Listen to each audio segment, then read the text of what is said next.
Bonjour et bienvenue pour cette analyse approfondie.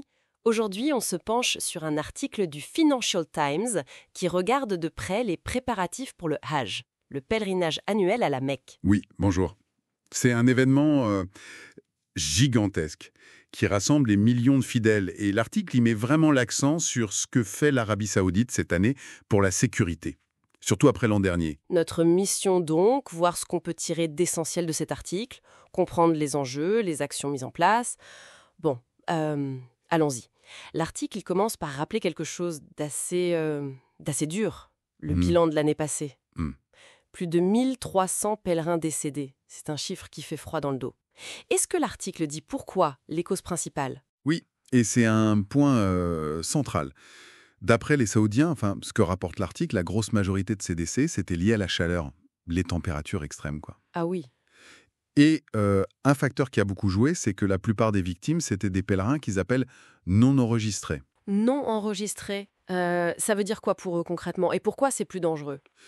Ça veut dire qu'ils n'ont pas suivi la procédure officielle. Pas de visa AGI officiel, pas de forfait acheté via les canaux agréés. D'accord.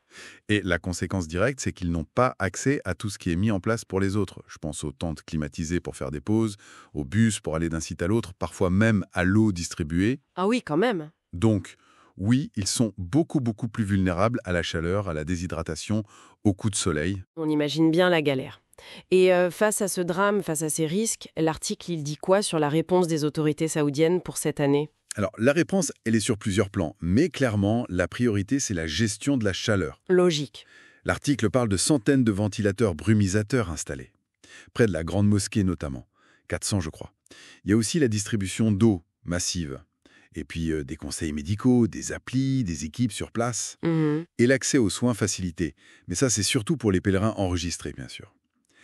L'idée, c'est vraiment la prévention. C'est intéressant cette approche préventive. Mais alors justement, ces pèlerins non enregistrés, si les mesures aident surtout les officiels, comment ils gèrent ce problème qui revient? L'article dit que les autorités communiquent beaucoup là-dessus. Elles multiplient les mises en garde contre les voyages non officiels. Ils préviennent quoi? Oui, ils alertent sur les risques, sur les arnaques aussi. Des agences ou des intermédiaires qui promettent le Hajj moins cher, mais sans aucune garantie derrière. Ni sécurité, ni service. Donc il y a une volonté claire de mieux contrôler, de pousser les gens vers les voies légales.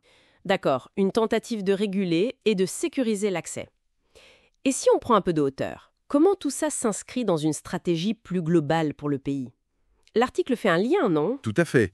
C'est directement lié à leur grand plan, la vision 2030. Ah oui, la diversification de l'économie. Exactement. Moins dépendre du pétrole. Et un des piliers de cette diversification, c'est le tourisme. Et évidemment, le tourisme religieux, c'est majeur pour eux. Bien sûr. Donc, bien organiser le Hajj, assurer la sécurité, c'est absolument essentiel pour l'image, mais aussi pour leurs objectifs économiques. C'est très lié. La logistique derrière tout ça doit être, inimaginable. L'article donne des chiffres pour qu'on se rende compte un peu. Oui, il y a un chiffre qui donne une idée. Plus de 25 000 permis qui ont été donnés à des entreprises. 25 000? Oui, pour fournir tous les services aux pèlerins. Logement, nourriture, transport, tout quoi. Ça montre bien que c'est une énorme machine économique et organisationnelle, au-delà de l'aspect purement spirituel. On voit bien la mobilisation énorme. Ça touche à la sécurité, à la santé, à l'économie, à l'image.